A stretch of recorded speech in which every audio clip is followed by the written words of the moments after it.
Welcome to my channel. आज हम देखेंगे कि हम टीचिंग में ISM कैसे यूज़ करते हैं। जो हमारी लाइव क्लासेस होती है क्लासरूम में, तब हम ISM यूज़ करते हैं तो उसमें टीचर और स्टूडेंट का डायरेक्ट कनेक्शन होता है, तो उसमें ज़्यादा इजीली हम एक्सप्लेन कर पाते हैं अपना कंटेंट। बट अभी कोरोना बहुत फैल रहा है और हम स्कूल्स खुल नहीं रहे हैं, तो ऑनलाइन क्लासेस चल रही हैं, तो हम कैसे हमारा ISM यूज़ करें वो हम आज देखेंगे। हम PPT के थ्रू PPT को ISM कंसीडर करते हुए अपना लेसन प्लान कंप्लीट कर सकते हैं और इससे डायरेक्ट कनेक्शन भी हम स्टूडेंट से कर सकते हैं। ऐसा नहीं है कि हम कनेक्शन नहीं हो पाता है तो हम अच्छे से अपना कंटेंट नहीं बता पाते हैं, ऐसा नहीं है, हम कर सकते हैं। तो आज हम इस वीडियो में यही देखेंगे कि हम कैसे हमारा PPT एज अ ISM टीचिंग में यूज़ कर सकते हैं। So let's start. इससे पहले वाली वीडियो आपने देखी होगी मेरी, तो उसमें लेसन प्लान मैंने अच्छे से बताया था कि क्या क्या पॉइंट्स होते हैं और कैसे हम लिख सकते हैं। तो आज हम देखते हैं ISM। तो क्लास 10th का जो चैप्टर है, chapter number 13, magnetic effects of electric current, इसका हम PPT देखेंगे। जो मैंने इससे पिछले वाला वीडियो आपने देखा होगा, तो उसमें मैंने टॉपिक लिया था magnetic field and magnetic field lines, उसी का ही ये ISM है। So please like, share and subscribe my channel.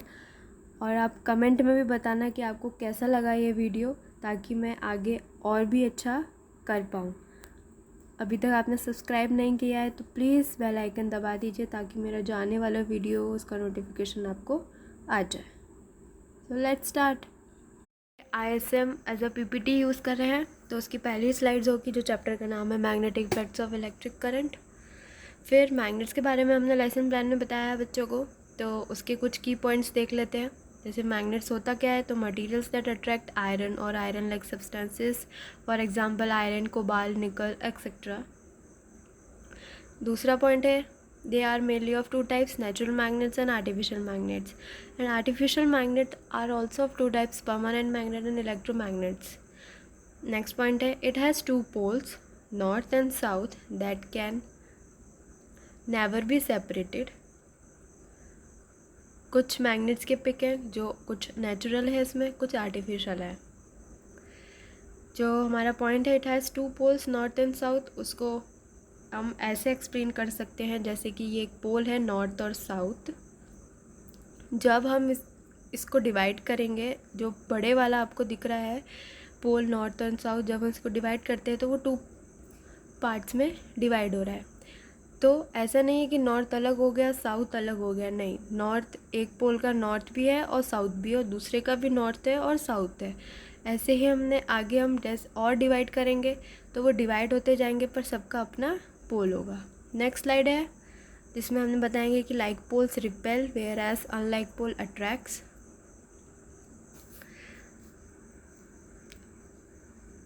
ऐसे आप अपनी स्लाइड्स बनाएं ताकि बच्चों को इंटरेस्ट डेवलप हो, उनके अंदर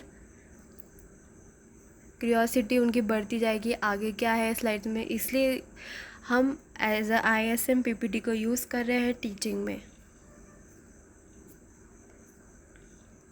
इसमें हम बताएंगे कि रिपेल क्यों होता है और अट्रैक्ट क्यों होता है।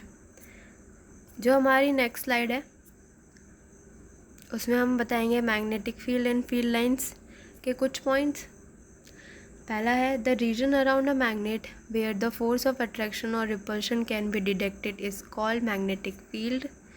फिर है, magnetic field around a magnet can be detected by using a magnet compass. Direction क्या होते हैं, आउटसाइड होता है नॉर्थ टू साउथ और इनसाइड होता है साउथ टू नॉर्थ। जैसे कि आप इन पिक्स में उनको अच्छे से और एक्सप्लेन कर सकते हैं। एज अ की पॉइंट्स हम इनको मैग्नेटिक फील्ड और फील्ड लाइंस को एक्सप्लेन कर सकते हैं।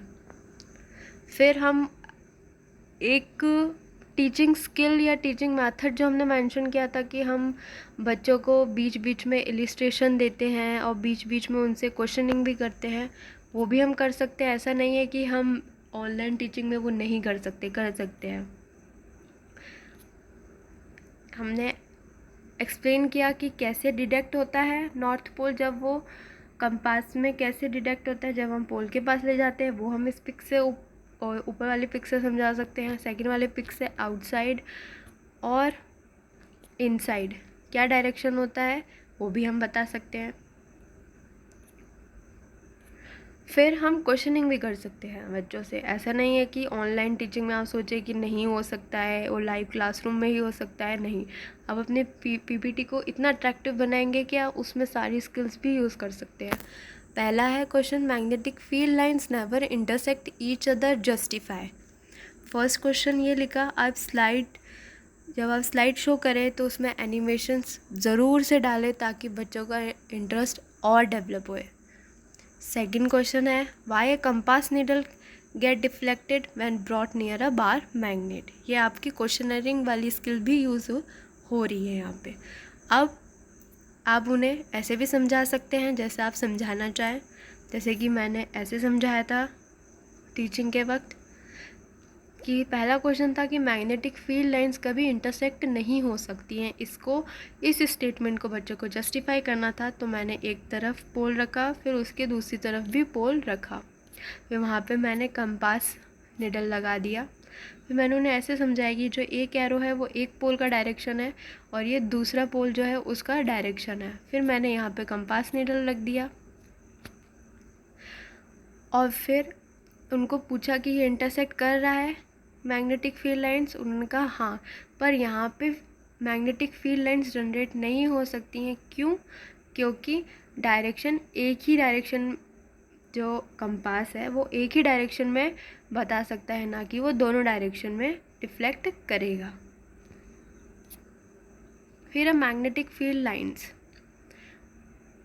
Magnetic field lines are the paths around a magnet along which the north pole of a magnetic compass needle tends to move. Second है, the magnetic field lines around a magnet can be observed by sprinkling iron filings around a magnet. It can also be observed by moving a magnetic compass around a magnet. First point, the magnetic field lines emerge at the north pole and merge at the south pole. Second, the magnetic field lines are closer at the poles. Third, the magnetic field lines do not intersect each other. ऐसे आप बच्चों को समझा सकते हैं।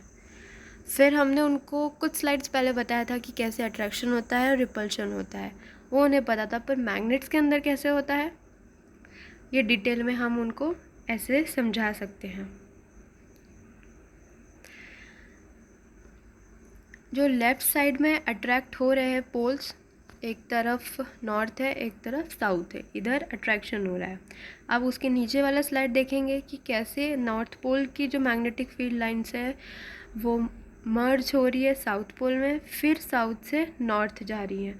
तो ये एक साइकिल बन रही है एक तौर पे, तो इसलिए यहाँ पे अट्रैक्शन हो रहे हैं अपोजिट पोल्स।